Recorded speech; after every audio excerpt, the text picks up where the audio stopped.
Welcome to allrounder clips. ನಮ್ಮ main channel ಇರೋ ತುಂಬ ಇಂಟ್ರೆಸ್ಟಿಂಗ್ ಕ್ಲಿಪ್ಸ್‌ನ ಈ ಚಾನಲಲ್ಲಿ ಪೋಸ್ಟ್ ಮಾಡ್ತೀವಿ. ಸೊ ದಯವಿಟ್ಟು ಸಬ್ಸ್ಕ್ರೈಬ್ ಮಾಡಿ. ದಾವಣಗೆರೆನ ಅಂದ್ರೆ ಒಂದು ಸ್ಟಾರ್ಟಿಂಗಲ್ಲಿ ಕ್ಯಾಪಿಟಲ್ ಯಾವ್ದು ಮಾಡಬೇಕು ಅಂತಂದಾಗ ದಾವಣಗೆರೆ ಹೆಸರು ಸುಮ್ಮನೆ ಬಂದಿತ್ತು ಅಂತ. ಹ್ಮ್. ಬಟ್ ವೈ ಡೋಂಟ್ ಅದೇ ಯಾಕೆ ಅದನ್ನ ಸೆಂಟ್ರಲ್ ಇದೆ, ಎಲ್ಲಾ ಕಡೆಯಿಂದ ಬರೋಕ್ಕೂ ಹತ್ರ. ಯಾಕೆ ಅದನ್ನ ಕನ್ಸಿಡರ್ ಮಾಡಲಿಲ್ಲ ಒಂದು? ಅಂಡ್ ಈಗ ದಾವಣಗೆರೆನ ಹೇಗೆ ಯೂಸ್ ಮಾಡ್ಕೋಬಹುದು? ಯಾಕಂದ್ರೆ ಮೊನ್ನೆ ನಾನು ಚಿಕ್ಕಮಗಳೂರಿಂದ ದಾವಣಗೆರೆ ಟ್ರಾವೆಲ್ ಮಾಡಿದ್ದೆ. ರೋಡ್ಸ್ ಚೆನ್ನಾಗಿದೆ, ಎಲ್ಲ ಚೆನ್ನಾಗಿದೆ, ರಪ್ಪಂತ ಬರ್ಬೋದು, ಬೇಗ ಬರ್ಬೋದು. ಟ್ರೈನ್ ಕನೆಕ್ಟಿವಿಟಿ ಸೂಪರ್ ಆಗಿದೆ. ಎಲ್ಲ ನೀವು ನಾರ್ತ್‌ಗೆ ಹೋಗೋ ಟ್ರೈನ್‌ಗಳು ಎಲ್ಲ ದಾವಣಗೆರೆ ಮೇಲೆ ಹಾದೋಗುತ್ತೆ. ಅಂಡ್ ಏರ್‌ಪೋರ್ಟ್ ಒಂದಿಲ್ಲ ಬಿಕಾಸ್ ಇದಿಲ್ಲ ಬಿಟ್ರೆ ನಿಯರೆಸ್ಟ್ ಏರ್‌ಪೋರ್ಟ್ ಅಂದ್ರೆ ಶಿವಮೊಗ್ಗ ಏರ್‌ಪೋರ್ಟ್ ನಿಯರೆಸ್ಟ್. ಬಟ್ ಏನಕ್ಕೆ ದಾವಣಗೆರೆನ ಅಷ್ಟು ಇಗ್ನೋರ್ ಮಾಡಿದ್ದಾರೆ? ನಾನು ದಾವಣಗೆರೆ ಡೆವಲಪ್ ಆಗಿದೆ ಬಿಕಾಸ್ ಆಫ್ ದ ಪೀಪಲ್. ಸ್ವಂತವಾಗಿ ಅವ್ರು ಮಾಡ್ಕೊಂಡಿರೋದು ಬಿಟ್ರೆ. ನೀವು ನೋಡಿರೋದು ಅರ್ಧ ದಾವಣಗೆರೆ. Correct. ಇನ್ನೂ ಒಂದು ಅರ್ಧ ದಾವಣಗೆರೆ ಇದೆ. ಓಕೆ, ಹಳೆ ಅದು ನೀವು ಹಳೆ ದಾವಣಗೆರೆ ಹಳೆ ಅಲ್ಲಿ ನಾವು ಓಡಾಡಿದೀವಿ, ನೋಡಿರೋದು but- ಫುಲ್ ಸ್ಲಮ್ ತರ ಇದೆ ಅಲ್ಲೆಲ್ಲ. ಹ್ಮ್. ಅಲ್ಲಿ ಒಂದು ಫ್ಯಾಮಿಲಿ ಕಂಟ್ರೋಲ್ ಮಾಡಿದಾಗ ಏನಾಗುತ್ತೆ ಒಂದು ಊರ್ನ, ಆ family self interest comes above everything. ನನ್ನ ಸ್ಕೂಲು, ನನ್ನ ಕಾಲೇಜು, ನನ್ನ ಮೆಡಿಕಲ್ ಕಾಲೇಜ್, ಇಂಜಿನಿಯರಿಂಗ್ ಕಾಲೇಜು, ನನ್ನ ಫ್ಯಾಕ್ಟ್ರಿ. ನೀವು ಬರ್ತೀರಿ, ನಾನು ಒಂದು 1000 crore ಇನ್ವೆಸ್ಟ್ ಮಾಡಬೇಕು, ನಂದೊಂದು ಫ್ಯಾಕ್ಟ್ರಿ ಹಾಕಬೇಕು ಅಂತ. ಇವ್ರು ಸುಮ್ಮನೆ ನಿಮಗೆ ರೆಡ್ ಕಾರ್ಪೆಟ್ ಹಾಕಿ ಬನ್ನಿ ಅಂತಾರ? ಇಲ್ಲ. ನನ್ನ ಬಿದ್ದೋಗ್ಬಿಡ್ತದೆ ಯಾವುದೋ ಒಂದು ಸೂಪರ್ ಸ್ಪೆಷಾಲಿಟಿ ಹಾಸ್ಪಿಟಲ್ಲು. ನಾನು 500 crore 1000 crore ಇನ್ವೆಸ್ಟ್ ಮಾಡಿ ಒಂದು ಹಾಸ್ಪಿಟ್ಲ್ ಮಾಡ್ತೀನಿ. ನನ್ನದೇ ಹಾಸ್ಪಿಟ್ಲು ಸರಿಯಾಗಿ ನಡೀತಾ ಇಲ್ಲ, ಆಯಿತಾ? ನೀನು ಬಂದರೆ ಇರೋದು ಮುಚ್ಕೊಂಡು ಹೋಗ್ಬಿಡ್ತದೆ. ಗೌರ್ಮೆಂಟ್ ಮೆಡಿಕಲ್ ಕಾಲೇಜ್ ತರ್ತೀನಿ ಅಂದರೆ ಅದನ್ನೂ ಇಲ್ಲ. ಸೊ ಇಟ್ಸ್ ಬೇಸಿಕಲಿ ಈ ಸ್ವಾರ್ಥ ರಾಜಕಾರಣ ಇದೆಯಲ್ಲ, ಒಂದೇನು ಕುಟುಂಬ ರಾಜಕಾರಣ, ದಟ್ ಈಸ್ ಡಿಪ್ರೈವಿಂಗ್ ದಾವಣಗೆರೆ ಅಥವಾ ಆ ಥರ ಇನ್ನೂ ಬೇರೆ ಬೇರೆ ಸಿಟಿ ಇದ್ದಾವೆ ಆಫ್ ಆಪರ್ಚುನಿಟೀಸ್. ಏನೋ ಆಗ್ಬಿಡ್ಬೋದಾಗಿತ್ತು. ಅದು ವಿಷನ್ ಬೇಕು. ಅಂದರೆ ನನಗೆ ಏನು, ಬರ್ರಿ ನಿಮ್ಗೆ ಲ್ಯಾಂಡ್ ಕೊಡ್ತೀನಿ, ಒಂದು 1000 acre ಬೇಕಾ, 500 acre ಬೇಕಾ? ನನಗೆ ಸ್ವಾರ್ಥ ಇರಬಾರ್ದು.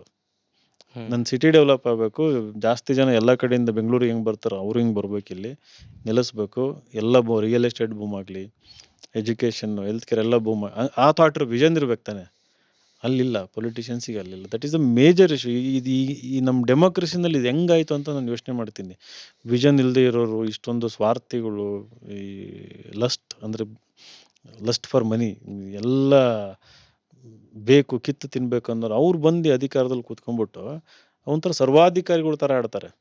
They behave as if they are entitled, privileged, ಎಲ್ಲ ಪಡ್ಕೊಂಬಂದಿದ್ದೀವಿ, right? They treat people with contempt. ನಮ್ಮ ಪೀಪಲ್ನ ಗೌರವಿಸೋದಿಲ್ಲ ಅವರು, ರೈಟ್?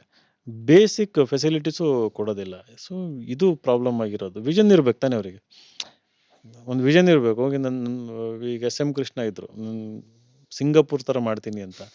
ಅಟ್ಲೀಸ್ಟ್ ವಿಷನ್ ಇತ್ತು. ಬಟ್ ಈ ಸ್ಟಾರ್ಟೆಡ್ ದ ಐಟಿ ಹಬ್, ಅಲ್ಲ, ಸ್ಟಾರ್ಟ್ he did ಮಾಡಿದ್ರಿ something. ಕರ್ನಾಟಕದಲ್ಲಿ. ಹೌದು, He did something. ನಾವು ಅವ್ರನ್ನ ಪ್ರೈಸ್ ಮಾಡಬೇಕು. ಅದೇ ಯಾವ ಪಾರ್ಟಿ ಏನೋ ಗೊತ್ತಿಲ್ಲ, ವಿಷನ್ ಇತ್ತು ಅವ್ರಿಗೆ, ವಿಸಿಬಲ್ ಆಗಿತ್ತು. ಈಗ ಆಂಧ್ರದಲ್ಲಿ ಚಂದ್ರಬಾಬು ನಾಯ್ಡು ವಿಷನ್ ಇದೆ ಅವರಿಗೆ. ವಿಷನ್ ಇದೆ. ಪೊಲಿಟಿಕ್ಸ್ ಏನಾದರೂ ಇರಲಿ, ಒಂದು ವಿಷನ್ ಕಾಣ್ತದೆ. ನಾವು ಹಿಂಗೆ ಮಾಡಬೇಕು, ಹಂಗೆ ಮಾಡಬೇಕು, ಈ ಥರ ಅಂತಂದ್ಬಿಟ್ಟು. ಆ ಥರ visionary politicians very few. Narendra ಮೋದಿಗೆ ವಿಷನ್ ಇದೆ ಅನಿಸುತ್ತೆ. ನಮ್ಮ ದೇಶನ ವಿಶ್ವಗುರು ಮಾಡಬೇಕು, ಎಷ್ಟೋ 10 trillion, 5 ಅಂತ ಹೇಳ್ತಿದ್ರೆ, ಈಗ $10 trillion, ಹಾಗೆ ಮಾಡಬೇಕು, ಹೀಗೆ ಮಾಡಬೇಕು. ವಾಜಪೇಯಿಗೆ ವಿಷನ್ ಇತ್ತು, ನೆಟ್ವರ್ಕ್ ಆಫ್ ರೋಡ್ಸ್ ಹಿಂಗೆ ಬಿಲ್ಡ್ ಮಾಡಬೇಕು ಅಂತ.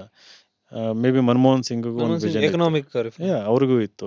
ಸೊ ನಮಗೆ ವಿಷನರಿ ಲೀಡರ್ಸ್ ಬೇಕು ಎವ್ರಿ ಕಾನ್ಸ್ಟಿಟ್ಯೂಯೆನ್ಸಿನಲ್ಲಿ. ಸರ್ ಪ್ರಾಬ್ಲಮ್ ಏನಾಗ್ತದೆ ವಿಷನರಿ ಮತ್ತೆ ಮನಮೋಹನ್ ಸಿಂಗ್ ಅಂತ ಹೇಳ್ತೀನಿ. 1992 ಅಲ್ಲಿ LPG reforms, liberalisation, privatisation, globalisation start ಆಯಿತು. That's when we open for the world. ಏನು ಡಿಬೇಟ್ ಮಾಡ್ತಾರೆ ಅಂದರೆ 1980s ಅಲ್ಲಿ ಮಾಡಿಬಿಟ್ಟಿದ್ರೆ ಇಂಡಿಯಾ ಎಲ್ಲೋ ಇರ್ತೈತೆ. ಚೈನಾ ಅದೇ ಮಾಡಿ, ಚೈನಾ ಬೇಗ ಮಾಡಿದ್ರು. ಇಲ್ಲ, ಚೈನಾಕ್ಕಿಂತ ಈ ಸೌತ್ ಈಸ್ಟ್ ಏಷ್ಯನ್ ಇವು ಇರೋಲ್ಲ, ಈ ಇಂಡೋನೇಷ್ಯಾ ಆಗಿರ್ಬೋದು, ಫಿಲಿಪೀನ್ಸ್ ಆಗಿರ್ಬೋದು, ಅವರಲ್ಲಿ ಏನು ಮಾಡಿದ್ರು, ಈಗ ಜಪಾನ್ ಎಕಾನಮಿ ಬೂಮ್ ಆಗ್ತಾ ಇತ್ತು, ಏನೇ ಮ್ಯಾನುಫ್ಯಾಕ್ಚರ್ ಮಾಡಬೇಕಾದ್ರೂ ಎಕ್ಸ್ಪೆನ್ಸಿವ್ ಆಗ್ತಾ ಇತ್ತು. ಸೊ ಅವ್ರು ಶಿಫ್ಟ್ ಮಾಡಿದ್ದೆಲ್ಲ ಫಿಲಿಪೀನ್ಸ್ಗೆ, ಇಂಡೋನೇಷ್ಯಾಗೆ. ಇವತ್ತು ಥೈಲ್ಯಾಂಡು, ಬ್ಯಾಂಕಾಕ್ ಆ ಥರ ಇದೆ ಅಂದರೆ it's because they opened up their economy in the 80s. So ಇವಾಗ ನಮ್ಮ 10-year ಪ್ಲ್ಯಾನ್ ಯಾಕೆ ಕೇಳಿದೆ ಅಂದರೆ, 10 year ಆದಮೇಲೆ ಮಾಡೋದು ಇವಾಗಲೇ ಸ್ಟಾರ್ಟ್ ಮಾಡಿದ್ರೆ ಯಾಕಾಗಲ್ಲ?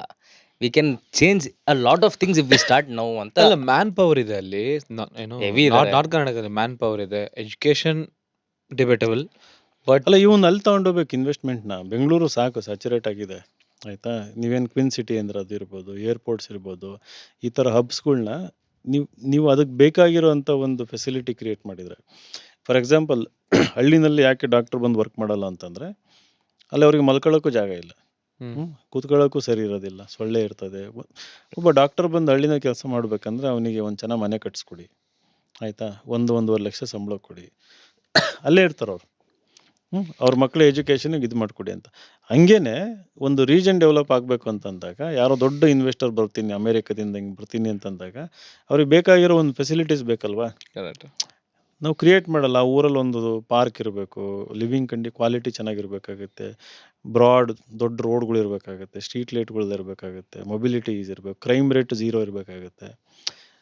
ಇವೆಲ್ಲ ಇದ್ದಾಗ ಏನಾಗ್ತದೆ, ಆಟೋಮೆಟಿಕ್ಕಾಗಿ ಯಾರಾದರೂ ಬರ್ತಾರೆ. ನಾವು ಆ ಕಂಡೀಷನ್ಸೇ ಕ್ರಿಯೇಟ್ ಮಾಡಿಲ್ಲ ನಾವು. ಇಲ್ಲ ಬಟ್ ಇವಾಗ ನಾವು ಅದು ಮಾತಾಡ್ತಿಲ್ವಲ್ಲ, ನಾವು ಮಾತಾಡ್ತಿರೋದು IPL ಟಿಕೆಟ್ ಸಿಗ್ತಾ ಇಲ್ಲ ಅಂತ ಅಂದ್ರೆ ನಮ್ಗೆ ಏನೋ VIP ಟ್ರೀಟ್ಮೆಂಟ್ ನಾವು ಇಲ್ಲ ಅಂತ. ಹೇಳಿದೀವಲ್ಲ, ಇವ್ರು ನಾವು ರಾಜ ಮಹಾರಾಜರನ್ನ ಆಯ್ಕೆ ಮಾಡಿ ಕಳಿಸ್ತಾ ಇದೀವಿ ನಾವು ಪ್ರಜಾಪ್ರಭುತ್ವದಲ್ಲಿ. ಬಟ್ ಜನದ್ದು ತಪ್ಪಿದೆಯಲ್ಲ ಸರ್ ಆತರ. ಅಂದ್ರೆ ನಾವು ಯಾರನ್ನ ಆಯ್ಕೆ ಮಾಡ್ತಾರೋ ಅವ್ರು ನಮ್ಮನ್ನ ಹಂಗ್ ಟ್ರೀಟ್ ಮಾಡ್ತಾರಲ್ವಾ. ಈಗ ನಾಳೆ ದಿನ ಎಲೆಕ್ಷನ್ ಅಂತ ಬಂದಾಗ ನಾವು ಇವ್ರು ಕೇಪಬಲ್ ಇದಾರೆ ಇವ್ರು ಅಂತ ಗ್ರೌಂಡ್ ಲೆವೆಲ್ ಪ್ರಾಬ್ಲಮ್ ಇರೋದು. ರೈಟ್. ಅದು ಇನ್ನೊಂದು 2 ಗಂಟೆ ಮಾತಾಡ್ಬೋದು ಪಾಡ್ಕಾಸ್ಟ್. ನನ್ನ ಜನಗಳನ್ನ ಬೈಯಲ್ಲಿ ಇವ್ರು ಹೆಂಗೆ ಇಂಟೆಲಿಜೆಂಟ್ ಸಿಸ್ಟಮ್ ಕ್ರಿಯೇಟ್ ಮಾಡಿದಾರೆ ಅಂದರೆ, ಪಕ್ಷ ಅನ್ನೋದು ತಲೆಯಲ್ಲಿ ಕೂತಿರ್ತದೆ. ಕರೆಕ್ಟ್. ಫಾರ್ ಎಕ್ಸಾಂಪಲ್ ದಾವಣಗೆರೆನಲ್ಲಿ ಇವಾಗ ಸಮರ್ಥ ಶ್ಯಾಮ್ನವರು ಟಿಕೆಟ್ ತಗೊಂಬರೋದು, ಇನ್ನು ಮೋಸ್ಟ್ ಸೂಟೇಬಲ್ಲು ಕೆಪಬಲ್ಲು ಕ್ಯಾಂಡಿಡೇಟ್ ಇರ್ತಾರಲ್ಲಿ. ಪಾರ್ಟಿ ಅವ್ರಿಗೆ ಟಿಕೆಟ್ ಕೊಟ್ಟರೆ ಜನ ಒನ್ ಸೈಡ್ ಮಾಡಿಬಿಡ್ತಾರೆ ಎಲೆಕ್ಷನ್. ಅಂದರೆ ಅವ್ರಿಗೆ ಮಾಡ್ತಾರೆ, ದುಡ್ಡು ಬೇಡ ಏನೋ ಬೇಡ, ಇಂಥವ್ರು ವಿಷನರಿ ಎಜುಕೇಟೆಡ್ ಜನಗಳಲ್ಲಿ ಆಸೆ ಇದ್ದೇ ಇರ್ತದದು. ಇವಾಗ ನೀವು ಆ ಆಯ್ಕೆನೇ ಕೊಟ್ಟಿಲ್ಲಪ್ಪ. ಎಕ್ಸಾಕ್ಟ್ಲಿ. ನೀವು ಆಯ್ಕೆನೇ ಕೊಡಲ್ಲ. ಪಕ್ಷ ಇರೋದೇ 2 ಪಕ್ಷ ಮೇಜರಾಗಿ, ಜನ ತಲೆಯಲ್ಲಿ ಇರೋದೇ 2, ಬೇರೆ ಇರ್ತದೆ ಆಪು ಅವೆಲ್ಲ ಇಲ್ಲ, ಜನ ಮೈಂಡಲ್ಲಿ ಇಲ್ಲ ಅಲ್ಲಿ.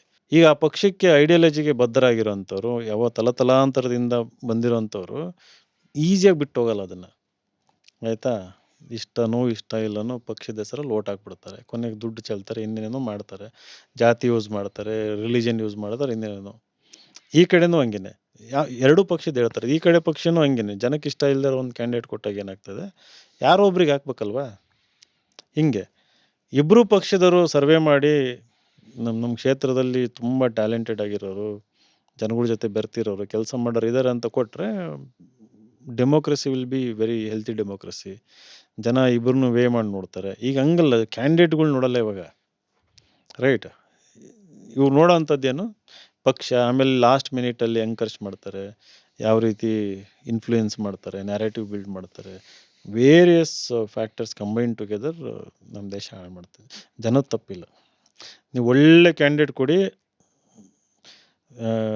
ದುಡ್ಡು ಎಕ್ಸ್ಪೆಕ್ಟ್ ಮಾಡ್ದಂಗೆ ನಿಮ್ಮನ್ನ ಗೆಲ್ಸ್ ಕಳಿಸ್ತಾರೆ. ಇಲ್ಲ ಸರ್, ಬಿಹಾರ್ ಎಲೆಕ್ಷನ್ ನೋಡಿದ್ವಲ್ಲ, ಬಿಹಾರ್ ಎಲೆಕ್ಷನ್ ಅಲ್ಲಿ ಎಂತೆಂತ ಒಳ್ಳೊಳ್ಳೆ ಡಾಕ್ಟರ್ಗಳು, ಇಂಜಿನಿಯರ್ಸ್ಗಳೆಲ್ಲ ನಿಂತಿದ್ರು. Bihar is a different See, but ಅಂದ್ರೆ ನಾನು ಹೇಳ್ತಿರೋದು ಅದು ಆ ಕೋರ್ ಪಾರ್ಟಿ ಇದೆಯಲ್ಲ, ರೂಟ್ಸ್ ಇಲ್ಲ ಅದಕ್ಕೆ.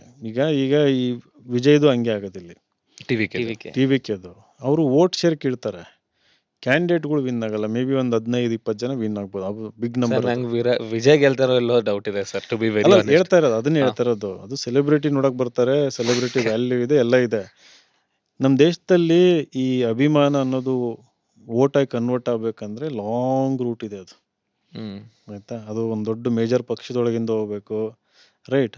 ಅವರು ಎಷ್ಟು ಸ್ಪಂದಿಸ್ತಾರೆ, ಎಷ್ಟು ಹತ್ರ ಇದ್ದಾರೆ ಜನಗಳ ಹತ್ರ, ಎಷ್ಟು ಫ್ರೀಕ್ವೆಂಟಾಗಿ ನಮ್ಮ ಕೆಲಸ ಮಾಡಿಕೊಟ್ಟಿದ್ದಾರೆ, ಏನೇನು ಮಾಡಿದೆ, ಎಷ್ಟು ದೇವಸ್ಥಾನಕ್ಕೆ ಎಷ್ಟು ಕೊಟ್ಟಿದ್ದಾರೆ, ಮಠಕ್ಕೆ ಎಷ್ಟು ಕೊಟ್ಟಿದ್ದಾರೆ, ನಮ್ಮ ಊರಿಗೆ ಎಷ್ಟು ಅನುದಾನ ಕೊಟ್ಟಿದ್ದಾರೆ, ಏನೇನು ಇವೆಲ್ಲದೂ ಹೋಗ್ತದೆ. It's very complex beautiful process ನಮ್ಮ ದೇಶದಲ್ಲಿ. ಬಟ್ ಜನಕ್ಕೆ ಆಯ್ಕೆ ಇಲ್ದಂಗೆ ಮಾಡ್ಬಿಟ್ಟಿದ್ದಾರೆ. That is the major issue. Very true.